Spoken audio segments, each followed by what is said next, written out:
They never saw me as anything more than the man who swept their floors. My hands smelled of bleach, not victory. My footsteps echoed through the gym at night, carrying buckets, not dreams. When the players passed me, they smirked, whispering, "What does a janitor know about winning?" I stayed silent, watching, listening, carrying a story they could never imagine. They thought leadership was written on resumes, stamped by degrees, handed to men in suits. What they didn't know was that I had been leading all my life. And one day, the mock would turn into a playbook. They said a janitor could never lead a team, that I was meant to stay in the shadows, pushing brooms, fixing lights, and mopping sweat off the very floors where champions were made. They said leadership was for men with titles, for coaches with suits, for people who fit the picture of authority. And me, I was invisible, dismissed before I even spoke. But here's the truth most people never understand. Leadership isn't about the clothes you wear or the title on your door. Leadership is about vision. It's about believing when no one else does, about carrying others on your shoulders even when your own knees are buckled. Leadership is born in silence, in sacrifice, in the lessons learned when the world refuses to see your worth. This story is not just about me. It's about every person who has ever been underestimated, every worker who has been told to stay in their place, every dreamer who was mocked for aiming too high. It's about karma, about how life has a way of flipping the script and reminding us that greatness often hides in the least expected places. Through this journey, you'll see how a man with nothing but a mop, a heart full of scars, and a vision no one could see, took a group of young men who didn't believe in themselves and turned them into something unforgettable.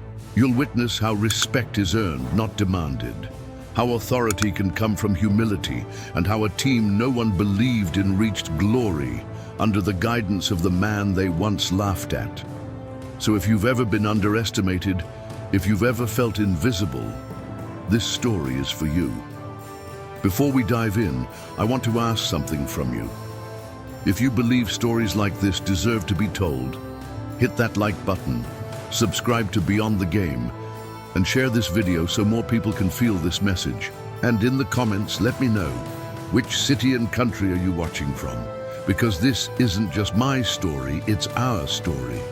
A story of hidden strength, of unseen leadership, of finding glory where no one expected it.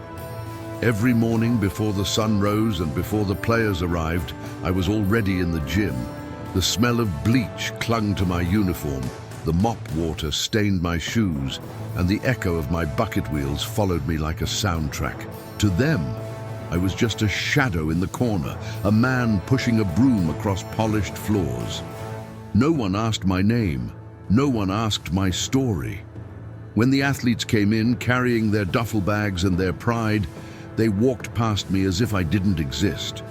Some nodded politely, most didn't bother. A few whispered jokes when they thought I couldn't hear. "Look, Coach Mop is back at it." Another one laughed. "Bet he knows more about cleaning toilets than basketball." But their laughter echoed louder than the bouncing balls. I kept my head down. Years had taught me that sometimes silence is more powerful than words. But inside, every insult hit me harder than a fall on the court, because what they didn't know was that I had once stood where they stood. I had once felt the burn of practice, the roar of the crowd, the thrill of chasing victory.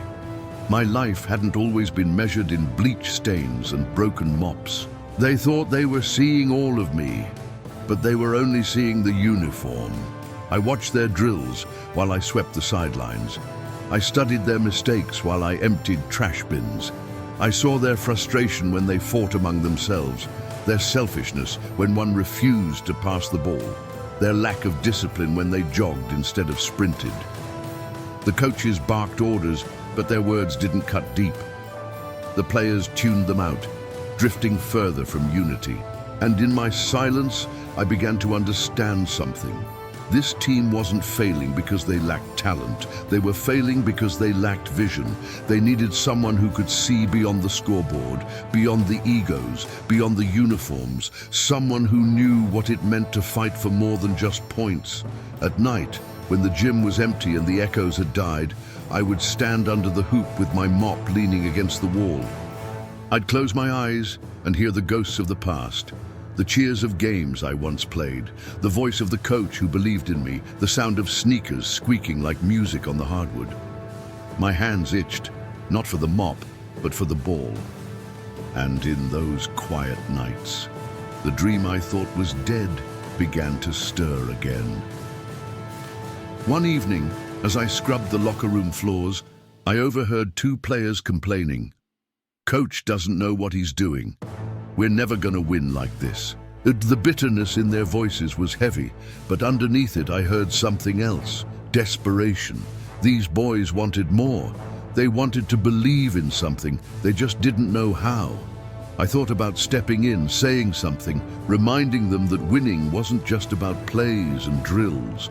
It was about heart. But I held back. Who would listen to a janitor?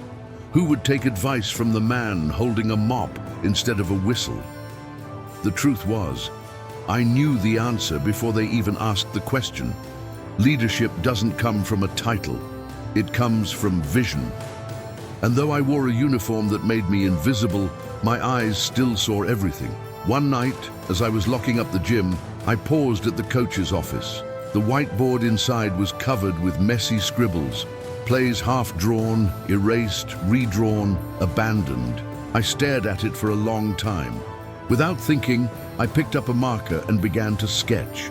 Lines, arrows, rotations, it all flowed out of me like it never left. My hand moved with certainty, my mind sharper than it had been in years. When I stepped back, I saw it clearly, a plan. Not just X's and O's, but a vision of what this team could become. I erased it quickly before anyone saw. My role wasn't to lead. My role was to clean. But as I walked away, my heart pounded with a dangerous thought. What if they're wrong? What if a janitor really could lead? And from that night on, the mop in my hand began to feel less like a tool and more like a disguise.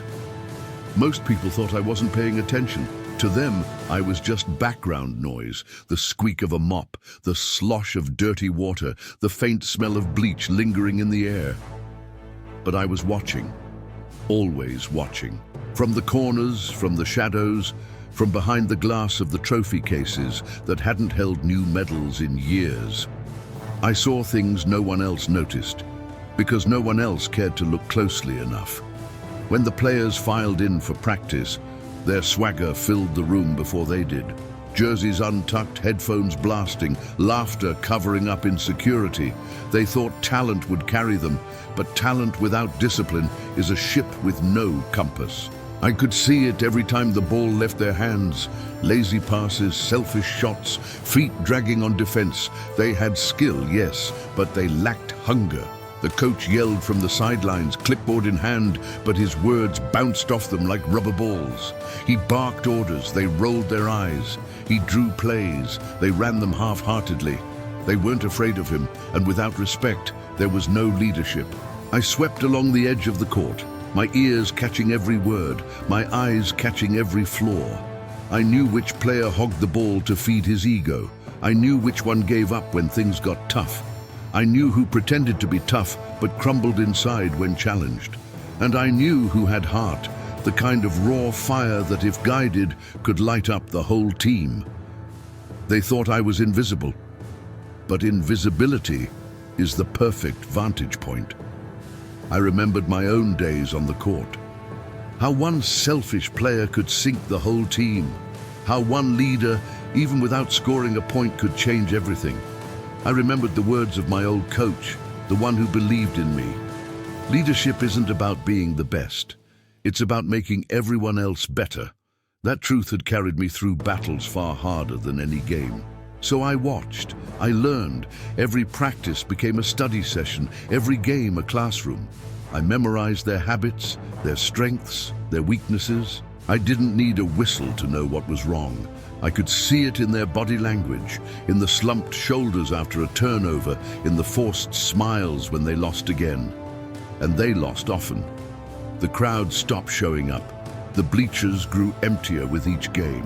Whispers spread, "This team is cursed, this school is finished." Even the players stopped believing. They played not to win, but to escape, to finish the clock and move on with their lives. But me, I couldn't stop believing. Not because of what they were, but because of what they could be. I saw a team buried under doubt, waiting for someone to dig them out. I saw flashes of greatness that no one else recognized, and I knew, deep down, that I could help them. The question wasn't if I could lead, it was if I dared to. One evening, after a crushing defeat, I lingered as they stormed out of the gym. Their sneakers squealed in anger against the hardwood, their voices sharp with blame. "You never pass. You always mess up." They weren't a team, they were fragments. I started sweeping the court, but my eyes drifted to the scoreboard. Another loss, another failure. I imagined myself standing where the coach had stood. What would I say? How would I fix this? My mind painted the picture with startling clarity. I saw the drills they needed, the discipline they lacked, the unity they were starving for. I whispered to myself the speech I wished someone had given me long ago. No one will hand you respect. You have to earn it together.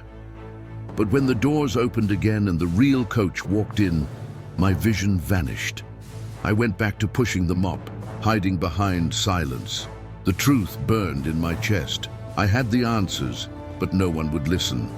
And every day that passed, the team slipped further into failure. And I knew, if I didn't step forward soon, their story would end before it ever began. It happened on a night no one expected. Another loss, another empty gym, another set of players dragging their feet and muttering excuses under their breath. I was sweeping the floor long after they had gone, the sound of my mop echoing in the silence. The scoreboard still glowed red with defeat, like an open wound refusing to heal. I leaned on the mop handle, staring at those numbers, when I noticed something. A single ball rolled across the court, left behind in the chaos. One player had stayed behind. He was sitting on the bench, head in his hands, sweat dripping down his arms. He didn't see me at first, but I saw him, and I saw the same frustration I once carried after a loss. I pushed the mop aside and walked over. "Tough game," I said quietly. He lifted his head, startled. "What would you know?" he snapped, his voice sharp with anger. But behind that anger I heard pain. I looked at him, really looked, and saw more than just a kid with a uniform. I saw a fighter suffocating under doubt. "I know what it's like," I told him, "to give everything and feel like it's still not enough." He frowned, confused. To him, I was just the janitor. But something in my tone made him pause. He leaned forward. "So what? You think you could fix this?" I hesitated. The truth burned inside me, wanting to spill out, but years of silence held me back. Finally, I whispered, "I don't know if I could fix everything, but I know exactly why you're losing." And for the first time, one of them actually listened. He looked at me skeptically, then gestured with his hand. "All right then, tell me." I sat down beside him on the bench, the same bench I'd scrubbed clean 100 times. "You're not a team," I said simply. "You play like strangers who don't trust each other. Too much pride, not enough heart. Until you learn to play for each other, not against each other, the scoreboard will always look like that." He stared at me, stunned. His silence was louder than the crowd had ever been. Finally, he muttered, "That's exactly what Coach keeps saying. But when you say it, it feels different." I didn't smile. I didn't gloat. I just stood and picked up my mop again. "Sometimes you need to hear the truth from someone who's lived it," I said, and walked away. The next day at practice, that same player passed the ball more. He hustled harder. The others noticed. They teased him at first, But when he pushed back, when he demanded the same effort from them, a spark flickered, a small one, but a spark nonetheless. I watched from the sidelines, broom in hand, pretending not to care, but inside my chest swelled with something I hadn't felt in years. Hope. It only takes one believer to change the way a team sees itself. Over the following days, the whispers started again. Not the mocking kind this time, different ones. The janitor said that? How would he know? Maybe he used to play. Rumors spread faster than fire, and though I kept my head down, I felt their eyes on me differently. Some with curiosity, some with doubt. But at least they were seeing me. One night, as I cleaned the coach's office, I noticed that same player had scribbled my words onto a scrap of paper. Play for each other, not against each other. He had taped it inside his locker. That was the moment I knew the dam had cracked. My silence had been broken. My words had found a place to live outside of me. But sparks are dangerous. They can start fires, but they can also burn you alive if you're not ready. I felt the weight of what I had done. I had stepped out of the shadows even just for a moment. And once you do that, you can't go back. And deep down, I knew the spark I lit would either save me or consume me. Whispers are louder than shouts. They crawl through walls, echo down hallways, and live longer than cheers. And soon the whispers about me, the janitor with too many opinions, began to spread like wildfire. It started small, players exchanging glances when I passed, quiet laughs when I walked into the locker room with my broom. But the laughter didn't sting like before. It was different now, curious, uneasy. Because behind those smirks, I saw questions flickering in their eyes. How did he know that? Why did his words make sense? The locker room became my theater. While I emptied bins and wiped down benches, I listened. I heard them debating whether I'd been a player once. Some said I must have been. Others insisted I was bluffing, just repeating what the real coaches had said. But then someone mentioned the words they'd seen taped inside a locker. Play for each other, not against each other. Suddenly, silence filled the room, because they knew those words didn't come from their coach. They had come from me. Whispers can build doubt, but they can also build belief. One evening, I lingered longer than usual. The team had just suffered another brutal loss, and the locker room was a storm of anger. Voices clashed like thunder. You don't hustle. You only care about yourself. Fists nearly flew. The coach tried to calm them, but his voice was drowned in the noise. I stood in the corner, broom in hand, invisible as always, but inside I wanted to shout. I wanted to tell them the truth, that their enemy wasn't each other, it was their doubt. Instead, I whispered almost to myself, championships aren't won by talent, they're won by trust. I didn't mean for anyone to hear, but they did. The room fell silent. Heads turned toward me. The coach froze, glaring as if I had crossed a forbidden line. My heart hammered in my chest, but I didn't back down. I met their eyes and said, louder this time, if you don't trust the man beside you, you'll never win, not here, not anywhere. The players didn't laugh, not this time. They just stared, the weight of my words pressing down heavier than any loss. And in that silence, a line had been crossed. After that night, the whispers grew bolder. Some of the younger players began asking me quiet questions. What did you mean? How would you fix it? They tried to catch me when no one else was around, hungry for answers their coach wasn't giving them. I never claimed to be more than what I was, but when I spoke from experience, from scars, from battles they couldn't see. Of course, not everyone liked it. Some mocked me louder than ever. What's next, Coach Mop, calling plays during the game? They laughed, but their laughter had cracks in it now, because even as they mocked, they couldn't deny the truth buried in my words. And the coach? He watched me differently now. His eyes narrowed every time I swept too close, every time I lingered near the whiteboard, every time the player's eyes darted toward me instead of him. Authority doesn't like competition, and in his mind, I had become one. One night after everyone left, I stood in front of the mirror in the locker room. My uniform was soaked, bleach stains spread across my shirt, mop handle leaning against the wall beside me. But when I looked at my reflection, I didn't see just a janitor anymore. I saw a leader waiting in silence, carrying a vision no one else could see.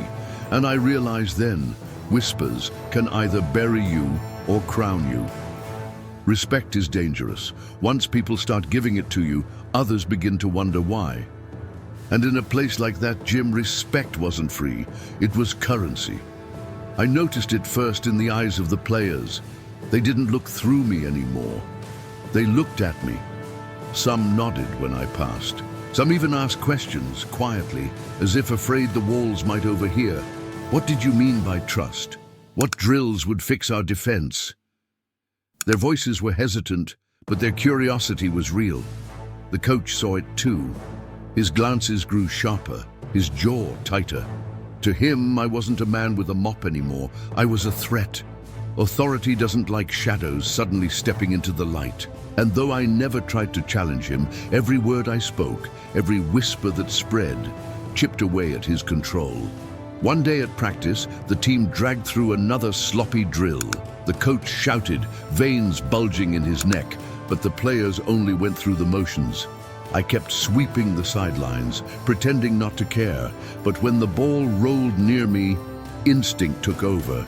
I stopped it with my foot, picked it up and tossed it back, not lazily, but with the crispness of someone who'd done it 1,000 times. The room froze. All eyes turned to me. I felt the weight of their stares pressing into my skin. The coach barked, "Keep moving! Don't look at him!" His voice cracked, and in that crack, everyone heard it. Fear. Respect was no longer a secret. It was becoming public. Later that week, 2 players cornered me near the storage closet. "Tell us how you'd run practice," one of them asked. His tone wasn't mocking, it was pleading. I hesitated, heart pounding. I shouldn't. This wasn't my place. But their eyes begged for something more than what they were getting. So I spoke. I told them about discipline, about accountability, about fighting for the man beside you. Not just words, but lessons carved into me by sweat, scars, and silence. The next game, I saw those same 2 players moving differently. They hustled harder. They encouraged their teammates. They carried themselves like men who believed in something. The scoreboard still ended in defeat, but for the first time, they didn't walk out with heads bowed. They walked out with eyes forward. The coach noticed. He noticed everything. And afterward, he stormed into the locker room, fury spilling from his voice. "You listen to me, not to some janitor with a mop." His words were venom, but the silence that followed cut deeper. Because no one laughed with him, no one mocked me. They just sat there, caught between 2 voices, wondering which one to follow. And that silence told me the war for their respect had already begun. The days that followed were tense. The coach avoided me, but his bitterness poisoned the air. He made practices harsher, drills longer, punishments crueler. The players grew restless, their frustration building. And in the cracks of that frustration, they looked for someone else to guide them. More eyes fell on me. More whispers reached my ears. I didn't ask for it, but it came anyway. One night after practice, I found myself alone again in the gym. I sat on the bench, mop leaning against the wall, staring at the empty court. The echoes of laughter, of whispers, of anger still clung to the air. I knew the truth now. I wasn't invisible anymore. The players saw me, the coach feared me, and the team, whether I wanted it or not, was drifting toward me. I clenched my fists, staring at the calluses on my hands, the scars that never faded. Could I carry this? Could I step beyond the mop and into the light? The thought terrified me as much as it thrilled me. because once I did, there would be no turning back. And deep down, I knew the moment was coming when I'd have to choose silence or leadership. The test came sooner than I expected. It was a Friday night and the gym buzzed with frustration. Another game lost, another crowd gone silent before the final buzzer. The players stormed into the locker room, voices sharp with blame. Bags slammed into lockers, sneakers squealed against the tile, curses echoed off the walls. The coach shouted over them, his voice hoarse, but no one listened. His words drowned in the chaos like raindrops in a storm. I was sweeping in the corner, mop dragging across the floor. Invisible as always, or so I thought. One player, the same one who had first listened to me weeks earlier, slammed his fist against the bench. "This isn't working," he shouted. "We keep running the same plays and we keep losing. Doesn't anyone see that?" His voice cracked with desperation, and for a moment, silence followed. Eyes shifted to the coach, but then, slowly, those eyes shifted to me. My chest tightened. I looked down, pretending to focus on the mop, praying the moment would pass. But it didn't. "Hey!" another player said, his voice cutting through the silence. "What do you think?" The room froze. The coach's face turned red, his jaw clenching so tight I thought his teeth might crack. "Don't ask him," he snapped. "He's the janitor, not your coach." But the damage was done. The players were staring at me now, waiting, hungry for something their coach couldn't give them. My heart pounded like a drum. I wasn't supposed to speak. I wasn't supposed to lead. But in that moment, staying silent felt like betrayal. And for the first time, I knew my words could no longer hide. I set the mop aside and stepped forward. My voice was steady, but my hands trembled. "You're losing because you're playing 5 separate games instead of 1. You don't trust each other. You don't cover for each other. You play for pride, not for victory." The coach exploded. "Enough! Sit down! Get out of here!" His voice thundered, but the players didn't look at him. They kept their eyes on me. One of them spoke up. "So what should we do?" The question cut the air like lightning. I felt every scar on my hands burn, every memory of my own battles rising inside me. I wanted to back away, but the truth had already slipped through my lips. I couldn't stop now. "Start with the basics," I said. "Defense wins games. Trust builds defense. When one of you falls, the rest of you cover. No excuses, no blaming. One team, one heartbeat." A hush fell over the room. For a moment, even the coach was speechless. The players leaned in, their anger dimming, replaced by something else, belief. And in that silence, I saw the first flicker of respect take root. Of course, not everyone agreed. Some crossed their arms, smirking, refusing to accept advice from a man with bleach stains on his shirt. But even their silence betrayed them. They didn't laugh. They didn't mock. They just listened. And that was more dangerous than mockery ever could be. The coach finally snapped, grabbing his clipboard and slamming it onto the bench. "Enough of this nonsense. If you want to listen to fairy tales from the janitor, be my guest. But don't come crying when you're still losers." He stormed out, the door slamming behind him. The players exchanged glances. For the first time, they weren't united in defeat. They were united in doubt. Doubt not in me, but in the man who was supposed to lead them. That night, as I locked up the gym, I felt the weight of what had happened. I had stepped into the light and there was no going back. The players had heard me. They had seen me. And whether I wanted it or not, they would come back for more. I leaned against the wall, mop resting beside me, and whispered to myself, "This is only the beginning." And deep down, I knew the first test was only the first battle. The walls of that gym had heard 1,000 shouts, 1,000 excuses, 1,000 losses.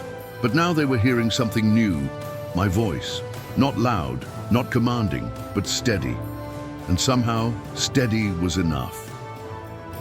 After that night in the locker room, the players began drifting toward me one by one. At first, it was small things, a quick question while I refilled the mop bucket. What did you mean about defense? A quiet conversation as I wiped down the benches. How do you build trust? They spoke in hushed tones, careful not to be overheard by the coach. It felt like a secret club, one born out of frustration and hope. I never forced it. I never asked for it. But when they came, I answered. And little by little, the walls they had built around themselves began to crack. One evening after practice, 3 of them stayed behind. I was sweeping the far corner when one finally said it. Show us. I froze. Show you what? How you'd run a drill, he said. His voice was firm, his eyes daring me. The others nodded. I wanted to walk away. I wasn't their coach. I was a janitor. But something in their eyes, the desperation, the hunger, pulled me in. I set the mop aside, picked up the basketball, and stepped onto the court. All right, I said, but if we do this, you give me everything. No half effort, no excuses.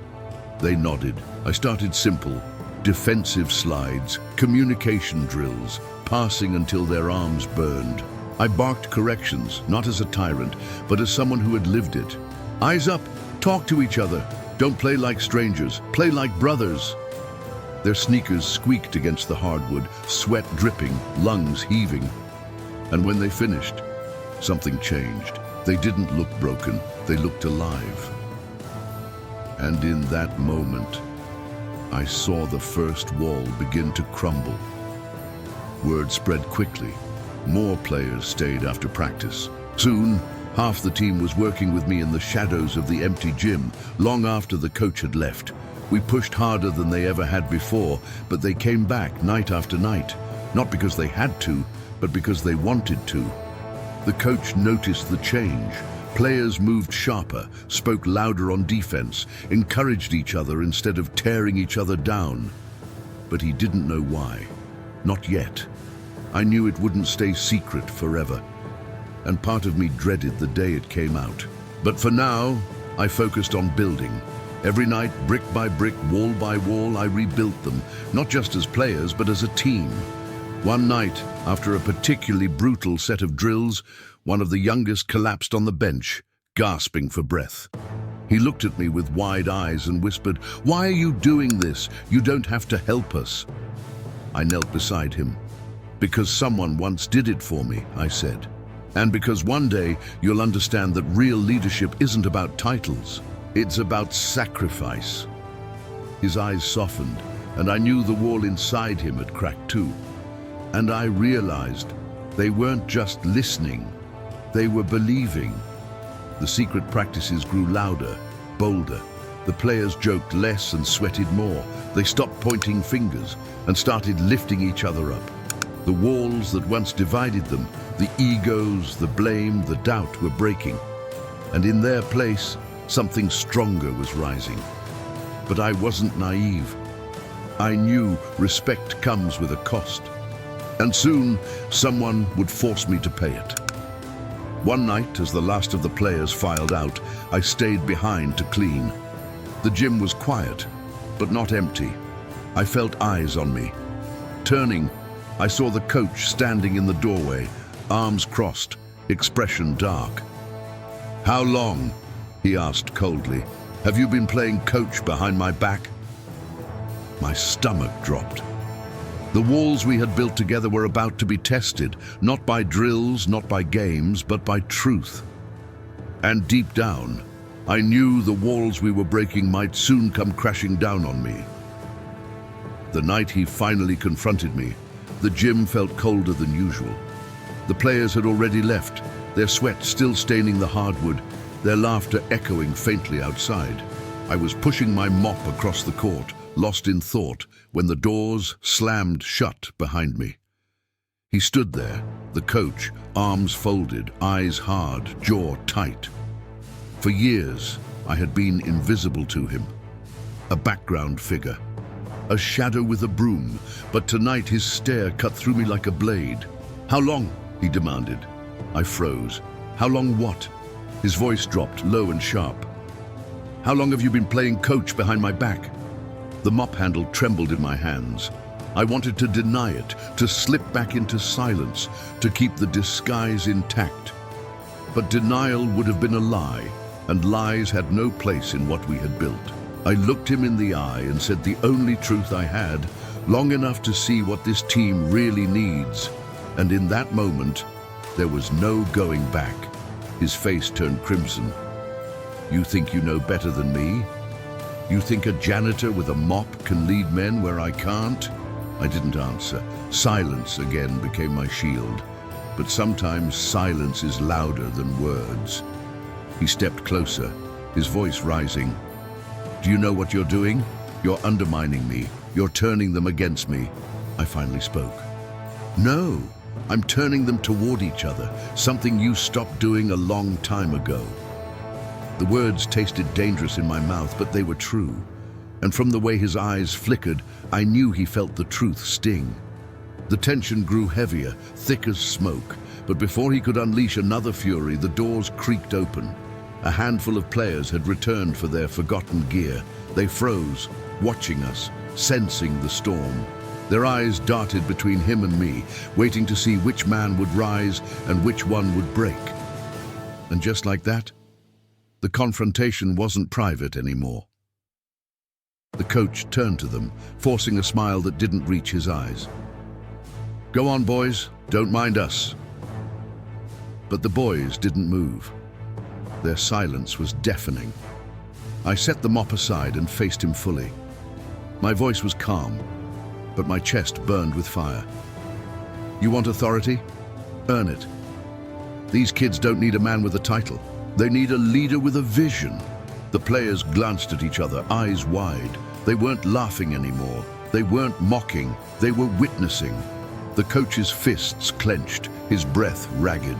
You're finished here, he spat. I'll make sure of it. Maybe he meant the job. Maybe he meant more. But I didn't flinch. I leaned forward, meeting his glare with my own. Maybe.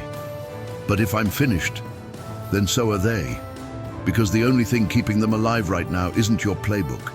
It's their belief, and you didn't give it to them. The silence that followed was unbearable. The players shifted, uneasy.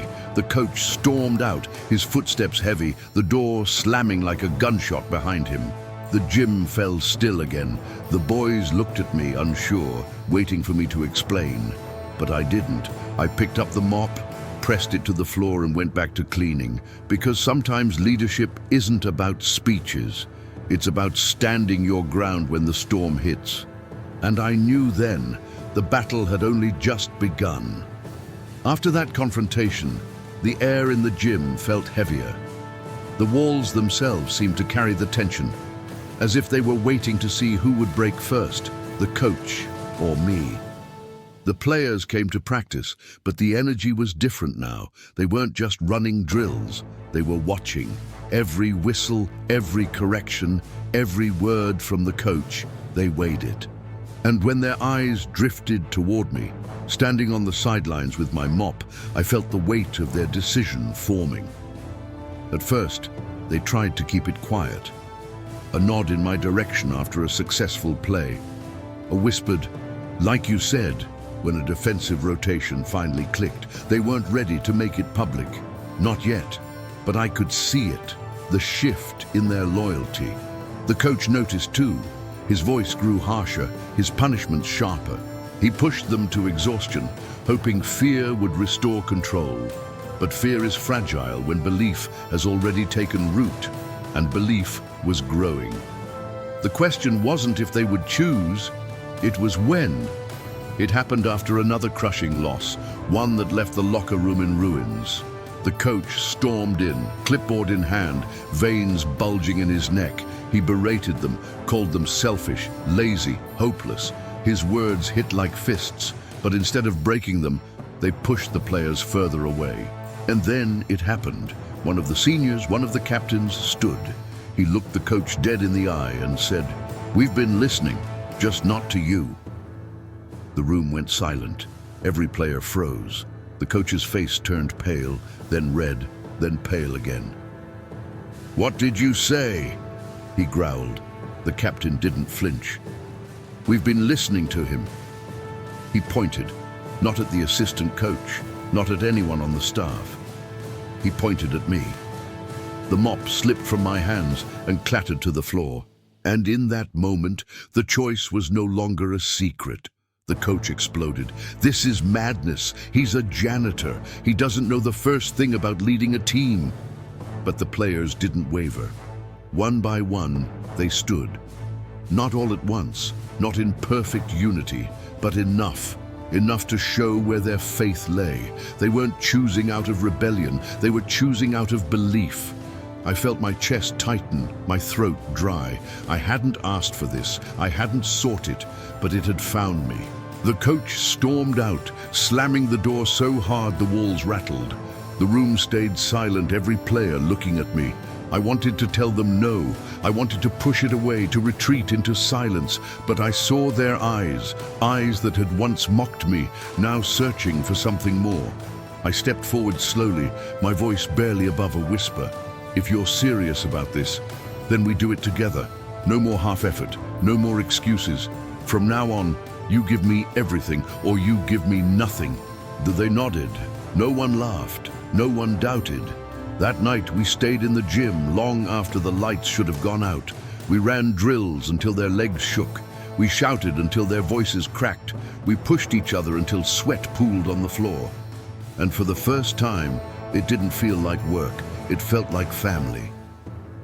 And in that late night fire, the team was reborn. But I knew this wasn't the end. This was just the beginning. Choosing me meant defying the man with the title. It meant walking a dangerous path. It meant risking everything for belief. As I locked the doors that night, my reflection stared back at me in the dark glass. No mop in my hands now, only the weight of responsibility. They had chosen me, and I couldn't let them down. And deep inside, I knew their choice had sealed all of our fates. The first night after they chose me, I barely slept. My mind raced with drills, strategies, memories of my own playing days, and the weight of what I had just accepted. I was no longer just the man with the mop. I was their leader. And leadership isn't a title, it's a burden. The next evening, when the official practice ended and the coach left in a storm of frustration, the boys stayed behind. One by one, they lingered on the court, glancing at me nervously. I could see the question in their eyes. What now? I set the mop against the wall, stepped into the center of the gym, and spoke with a voice that surprised even me. "If you're serious about this, then we train harder than you've ever trained. No shortcuts, no excuses. If you want glory, it won't come cheap." They nodded, determination burning where arrogance once lived. I started with the fundamentals. Defense first. Feet sliding until their legs screamed, communication drilled until it became second nature. "Talk to each other," I shouted. "Trust isn't built in silence, it's built in sweat and in sacrifice." Their voices grew hoarse, but they shouted louder with each drill. Next came conditioning. Laps until the gym blurred, push-ups until arms trembled, suicides until lungs begged for mercy. They cursed under their breath, but they didn't quit. And when one faltered, another picked him up. That was the difference now. No one was alone. And for the first time, I saw them moving like one body, one heart. But training for glory wasn't just physical, it was mental. I spoke to them about discipline, about humility, about carrying each other's burdens. I told them stories from my past. Not all of them, not the darkest parts, but enough for them to understand that I had been through fire and I had survived. They listened in silence, eyes locked on me, every word sinking deeper than any lecture they had ever heard, because I wasn't speaking from a book, I was speaking from scars. The transformation wasn't instant, but it was real. Over the weeks, I saw selfishness fade. I saw effort multiply. I saw pride bend into unity. The same boys who once mocked me now leaned on me, trusted me, believed in me, and I believed in them. And I knew then, We weren't just training for games. We were training for something bigger. Of course, it wasn't easy. Some nights, exhaustion nearly broke them. Some nights, doubt crept back in. "What if this doesn't work?" one asked, sweat dripping into his eyes. I looked at him and said, "Then at least you'll know you gave everything you had." Glory doesn't always mean a trophy. Sometimes it means refusing to quit when the world says you should. That answer didn't silence the doubt completely, but it gave them enough to keep going. The coach grew more hostile as the change became visible. He pushed harder in official practices, trying to assert control. But the boys no longer crumbled under his shouting.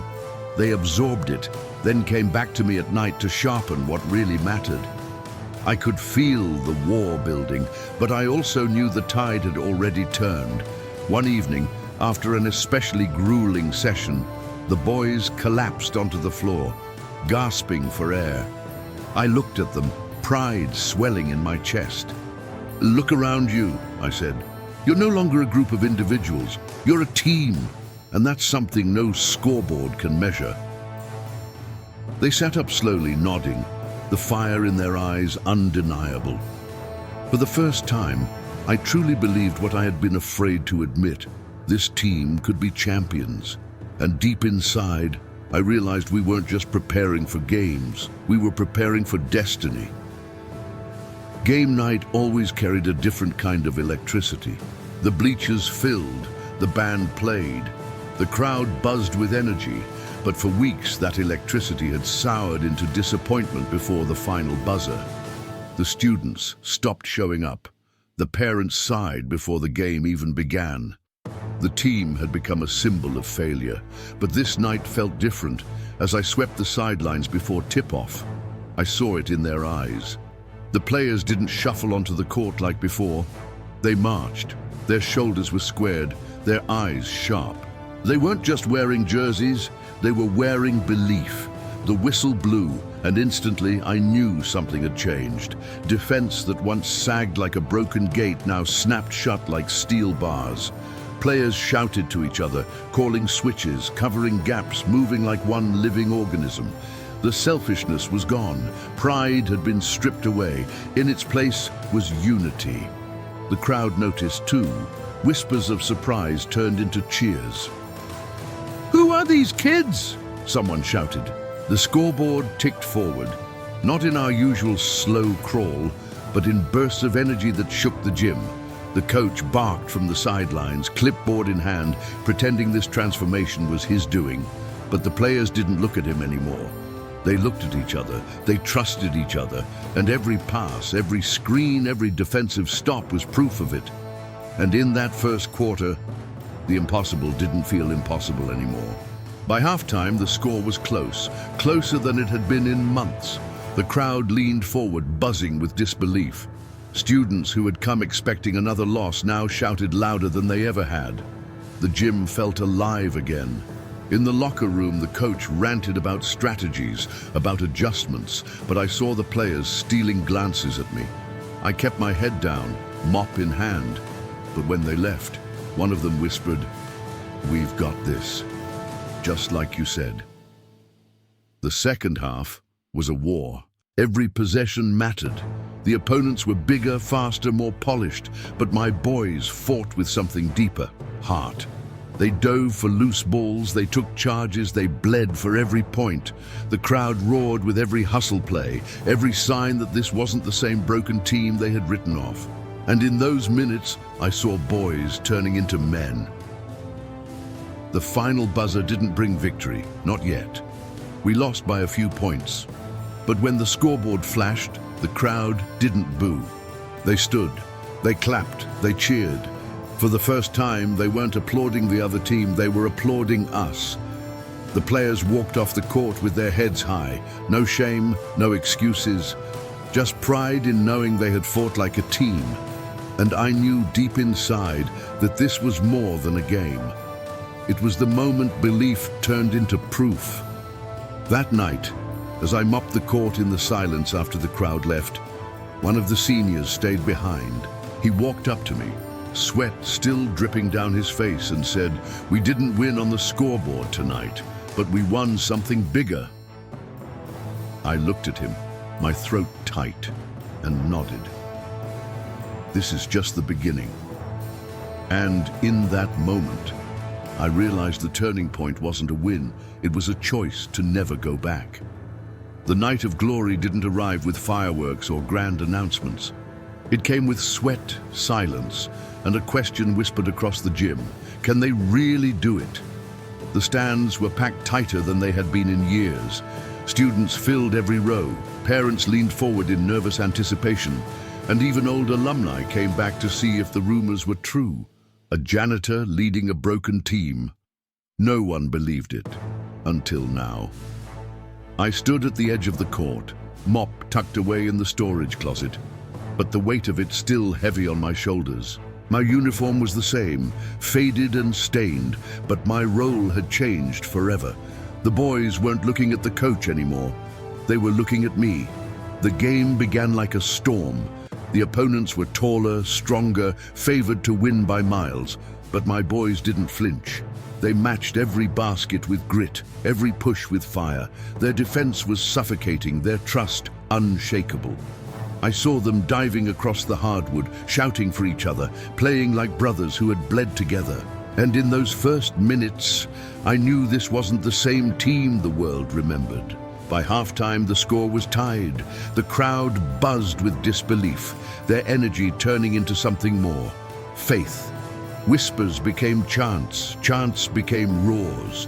The gym shook with every defensive stop, with every unselfish pass. In the huddle, the coach barked his orders, but the players looked past him, their eyes on me. I gave them only one sentence. Trust each other and trust yourselves.